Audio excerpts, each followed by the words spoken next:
Okay, how to patch a city sidewalk.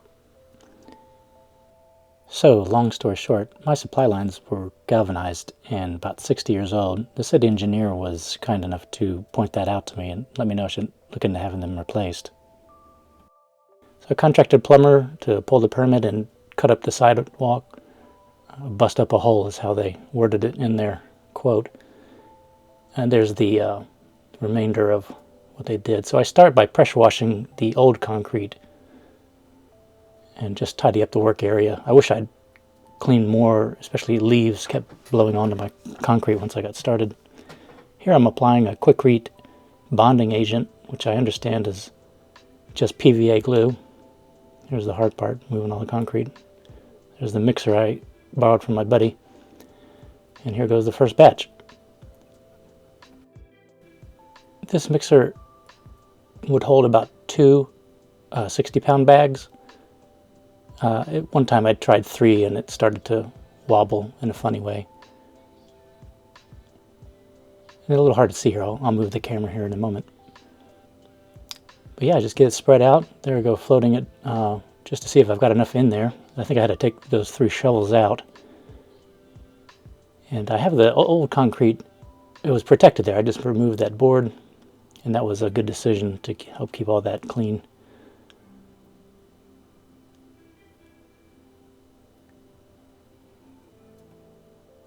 I have a little masonry experience, but it's all DIY hobby stuff.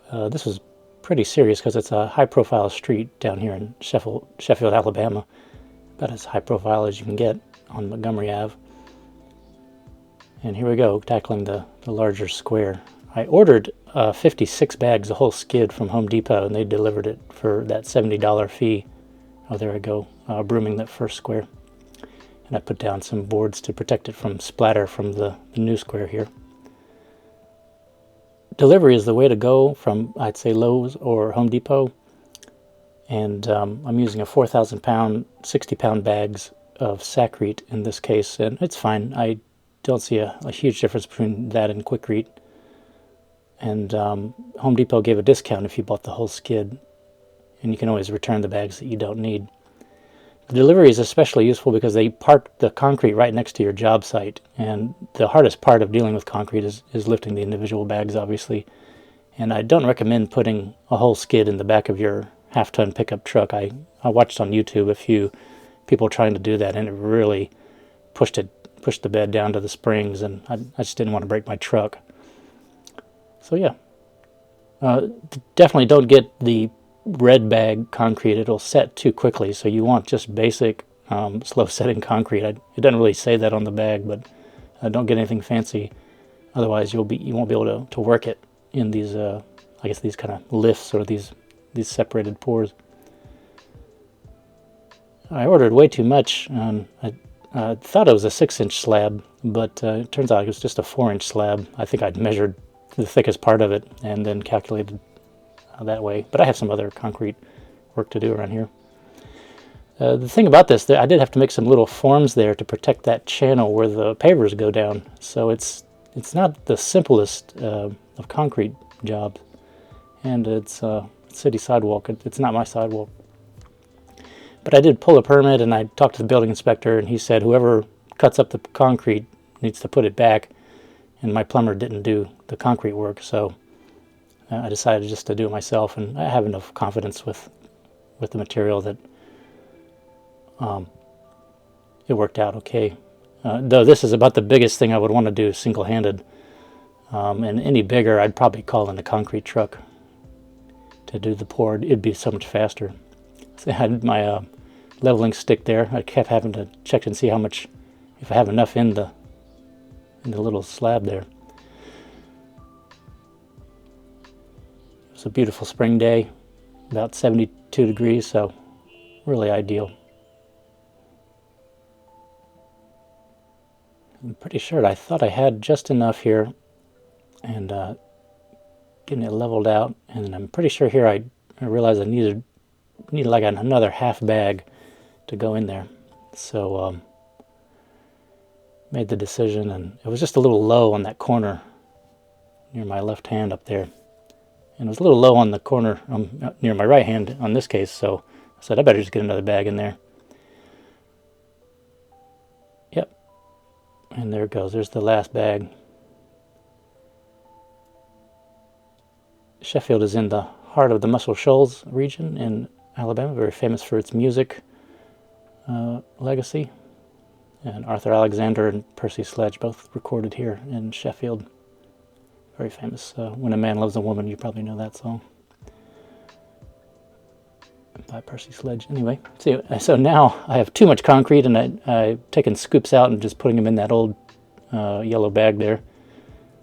And then somewhere along the line, I took a few scoops back out just to get it perfect. And that's why I wanted to tackle this job, is because I wanted this to be perfect. It's right in front of my storefront. So that rounded edge float was very handy. Since the slab is so much larger, and I don't have a bowl float, it did a good job of blending. Really a job that's probably too big for it. And here I have an edger. I think I found that edger in a pile of someone's garbage, and I'm glad I grabbed it on my morning walk one time. So you see, I'm grabbing little chunks of out of my bag that I can't seem to figure out if I haven't quite enough concrete, but I didn't want there to be any dips. Anyway, I'm just going to let this play out, and it had a nice cream top there, and that Saccharine is I feel it's a fine product.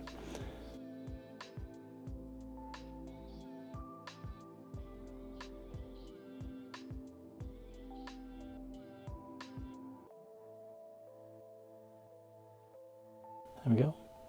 I bought the broom just for this job. I'm glad I did. It just had a really satisfying look and feel to it. There we go. Safety first.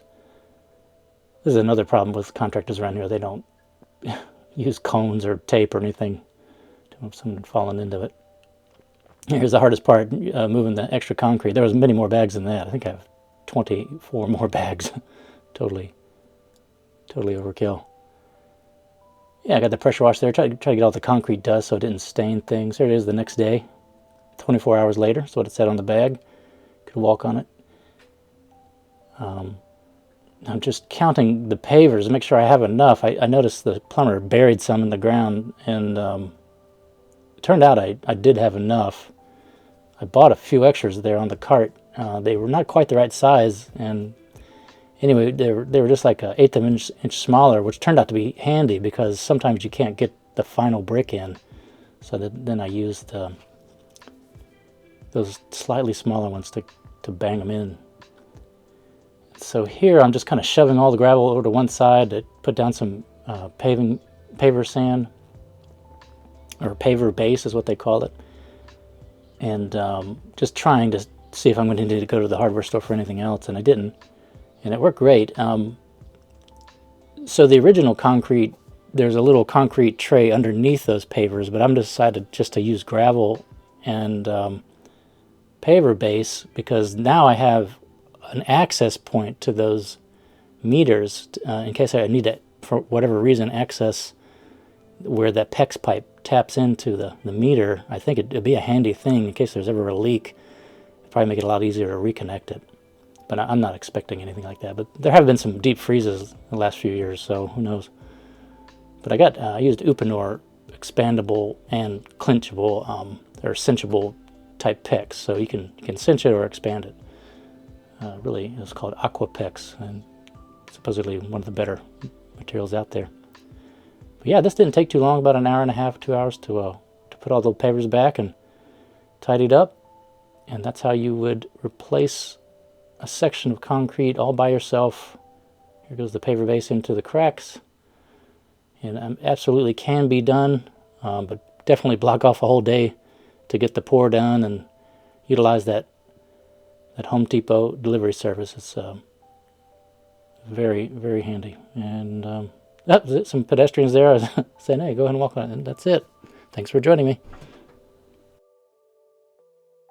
And special thanks to Odell Concrete off of YouTube. They run a wonderful concrete channel, and just about everything I know I've learned from him and a few other guys. But Odell just does videos similar to this, and wanted to give him a special thank you for getting that knowledge out there. It's very effective.